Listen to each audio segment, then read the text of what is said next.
तो hello students, एक बार फिर से आपका स्वागत हमारे यूट्यूब चैनल एपी एडुटेक में है। तो स्टूडेंट्स, आज हम जो है आपको पढ़ाने जा रहे हैं वह टॉपिक स्ट्रेट लाइन यानी पॉलिटेक्निक एंट्रेंस एग्ज़ाम के लिए जो मैथ्स का जो सबसे इम्पोर्टेंट टॉपिक माना जा सकता है इसे उसे स्ट्रेट लाइन यानी इससे जो है आपको सबसे ज़्यादा क्वेश्चन पूछे जाएंगे। इस चैप्टर से आपको पॉलिटेक्निक एंट्रेंस एग्ज़ाम में सबसे ज़्यादा क्वेश्चन देखने को मिलेंगे। तो स्टूडेंट्स, चलिए स्टार्ट करते हैं आपको और स्ट्रेट लाइन पढ़ाते हैं।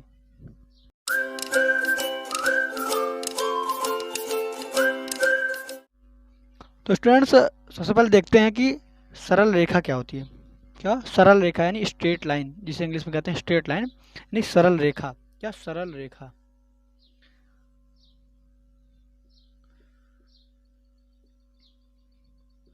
सरल रेखा स्टूडेंट्स दो बिंदु इस प्रकार हैं कि उसकी मिलाने वाली रेखाखंड के सभी बिंदु वक्र पर स्थित हों तो वक्र को सरल रेखा कहते हैं। यानी मान लीजिए एक पॉइंट ये है और एक पॉइंट ये है, तो दो बिंदुओं को मिलाने वाली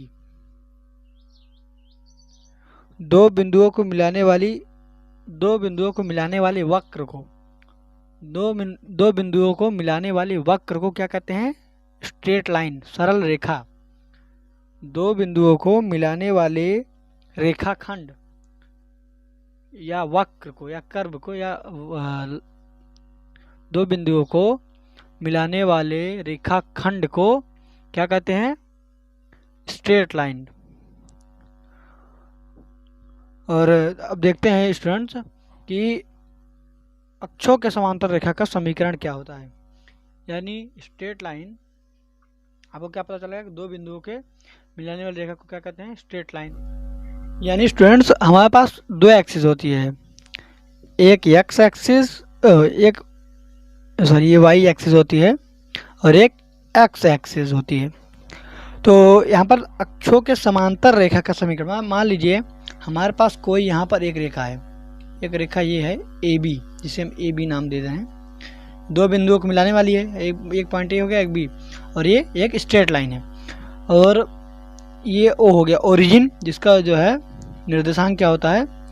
0 0, यानी यहाँ से x की भी दूरी 0 और y की भी दूरी 0 है। तो x से मान लीजिए ये जो है हमारी कितनी दूरी पर है? x से हमारी ये जो है कितनी दूरी पर है? b दूरी पर है। और मान लीजिए एक लाइन आपको इधर दे दी गई, तो ये y से कितनी दूरी पर है? y से ये a दूरी पर है। तो हमें जो है इन दोनों, यानी इसको मान लीजिए c, इसको मान लीजिए d, तो सी डी और ए बी का जो हमें क्या समीकरण ज्ञात करना है, समीकरण यानी इक्वेशन। तो स्टूडेंट्स, इक्वेशन ज्ञात करने के लिए इक्वेशन में होता क्या है, सबसे पहले देखते हैं। इक्वेशन में x एक्सिस से उस लाइन की और y एक्सिस से उस लाइन की दूरियां जो है दी जाती हैं, वही जो है हमारा उस लाइन का इक्वेशन कहलाता है।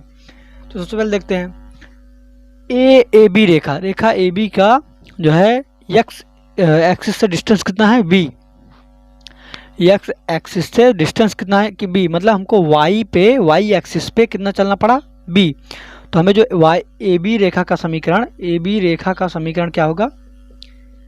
ए बी रेखा का समीकरण क्या होगा? y बराबर, ए बी रेखा का समीकरण क्या होगा? y बराबर b, यानी y कितना है? b है। तो जो है ये क्या है? ए बी रेखा का समीकरण। और अगर सी डी रेखा का समीकरण यहाँ पर लिया जाए, सी डी रेखा का समीकरण लिया जाए, तो ये x एक्सिस पर कितनी चली गई है? x एक्सिस पर a दूरी चली गई ना, तो जिस एक्सिस पर वो दूरी है उसे ही लिया जाएगा। यहाँ पर x बराबर क्या आ जाएगा? b, a।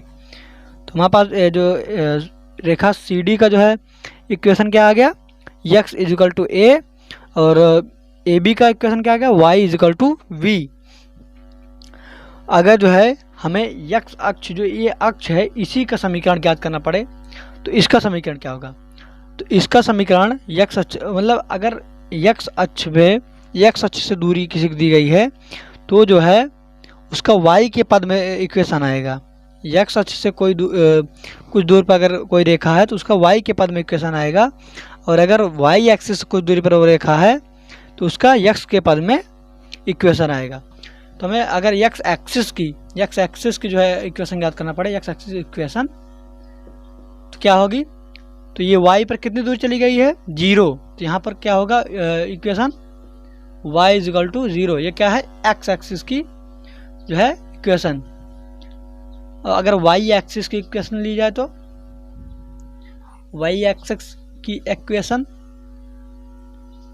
तो यहाँ पर क्या हो जाएगी x बराबर 0, क्योंकि x y एक्सिस की अगर इक्वेशन मतलब इसकी अगर हमको इक्वेशन ली गई है मतलब लेनी है, तो ये जो है x एक्सिस पर कितनी दूरी पे है, यहाँ से ही ये स्टार्ट हो गई ना, तो मतलब 0 है। तो यहाँ पर y एक्सिस की x बराबर 0 और x एक्सिस की इक्वेशन x अक्ष का समीकरण क्या होगा y बराबर 0, और ए बी रेखा का समीकरण y बराबर b और सी डी रेखा का समीकरण x बराबर a।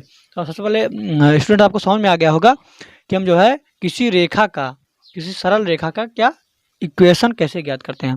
तो चलिए स्टूडेंट्स आगे आपको बताते हैं कि सरल रेखाओं के समीकरण के विभिन्न रूप मतलब जो स्ट्रेट लाइन्स के डिफरेंट फॉर्म्स क्या होते हैं।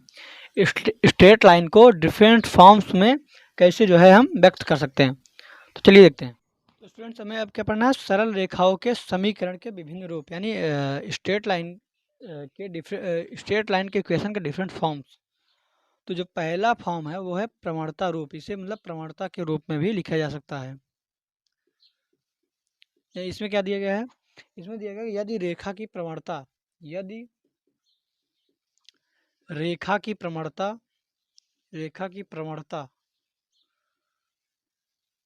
है, रेखा की प्रवणता यम तथा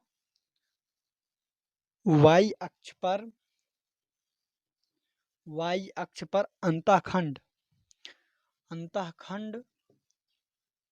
की लंबाई c हो तो सरल रेखा का समीकरण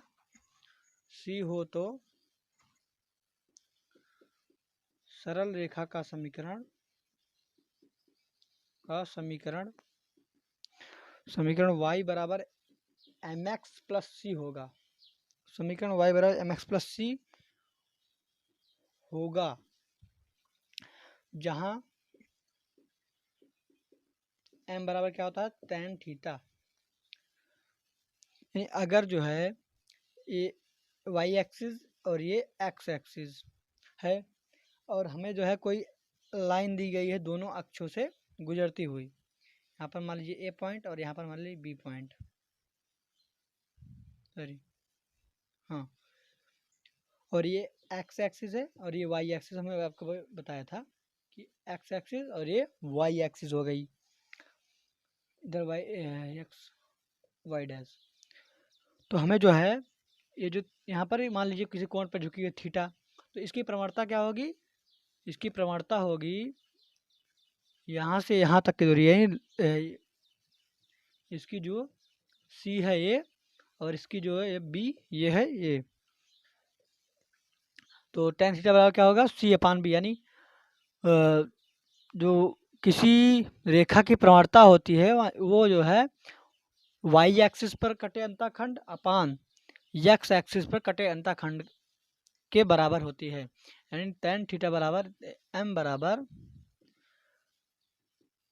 tan थीटा बराबर y अक्ष पर कटा अंतःखंड बटे x अक्ष पर अंतःखंड क्या होता है स्टूडेंट्स, मतलब वो रेखा x एक्सिस को कितनी दूरी पर ओरिजिन यानी ये है, ओरिजिन से कितनी दूरी पर x एक्सिस को काटती है उसे ही x अक्ष पर उसका अंतःखंड कहते हैं, और y एक्सिस पर उसे कितनी दूरी पर काटती है उसे y एक्सिस पर उसका अंतःखंड कहते हैं। तो स्टूडेंट्स आपको अंतःखंड समझ में आ गया होगा। तो प्रवणता भी क्या होती है, प्रवणता क्या होती है y अक्ष पर कटा अंतःखंड बटे x अक्ष पर कटा अंतःखंड।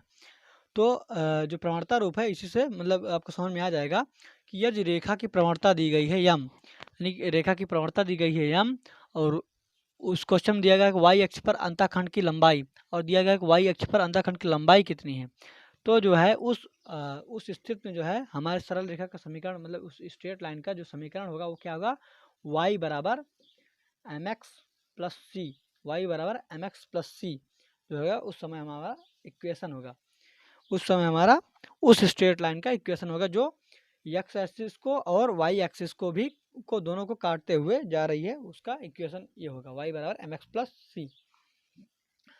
तो स्टूडेंट्स चलिए देखते हैं आपका अगला पार्ट। तो स्टूडेंट्स आपका जो अगला पार्ट है वो है बिंदु प्रवणता रूप। क्या? बिंदु प्रवणता रूप, point slope form, point slope form. तो इसमें अगर हमारे पास जो है किसी रेखा का अक्षों के परितः प्रवणता दी गई है यम, मान लीजिए प्रवणता दी गई है, प्रवणता बराबर दी गई है यम, और जो है बिंदु दिया गया कि बिंदु जो है रेखा जो है रेखा इस बिंदु से जाती है। बिंदु बराबर मतलब बिंदु क्या होगा फिर, बिंदु दिया गया अगर मान लीजिए हमारे पास x1 y1, रेखा इस बिंदु से आती है और बिंदु क्या दिया गया है x1 y1, तो उस स्थिति में रेखा का समीकरण क्या होता है, उस स्थिति में x एक्सिस के लिए रेखा का समीकरण क्या होगा, यानी तो उस स्थिति में y माइनस y1 बराबर M into x minus x1, ये जो होगा उस स्थिति में हमारे स्ट्रेट लाइन सरल रेखा का समीकरण होगा। जो अगला पार्ट है स्टूडेंट्स वो है दो बिंदुओं से होकर जाने वाली रेखा का समीकरण, यानी दो बिंदुओं से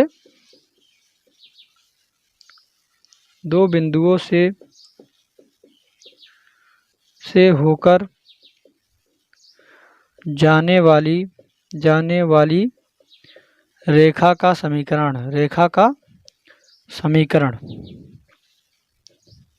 तो ऐसी रेखा का समीकरण जो है दो बिंदुओं से होकर जाती है, यानी हमारा अगर क्वेश्चन पूछा जाएगा इस पॉइंट से रिलेटेड तो उसमें दिया रहेगा आपको दो पॉइंट दिया रहेगा, और उन दो पॉइंट से होकर गुजरने वाली, हमने बताया था पहले ही कि सरल रेखा जो है दो पॉइंट्स को जोड़ने वाली रेखाखंड को क्या कहते हैं, स्ट्रेट लाइन। तो अगर वही दो पॉइंट दिया रहे ए और बी मान लीजिए दिया है आपको, और पूछ रहा है उस रेखा का आपको इक्वेशन बताना है, तो उस समय अगर हमारे पास पहला पॉइंट जो दिया गया है ए बराबर दिया गया है x1 कामा y1, और दूसरा पॉइंट दिया गया बी बराबर दिया गया अगर हमारे पास x2 कामा y2 अगर दिया गया है, तो इस स्थिति में रेखा का समीकरण क्या होगा, इस स्थिति में रेखा का समीकरण y माइनस y1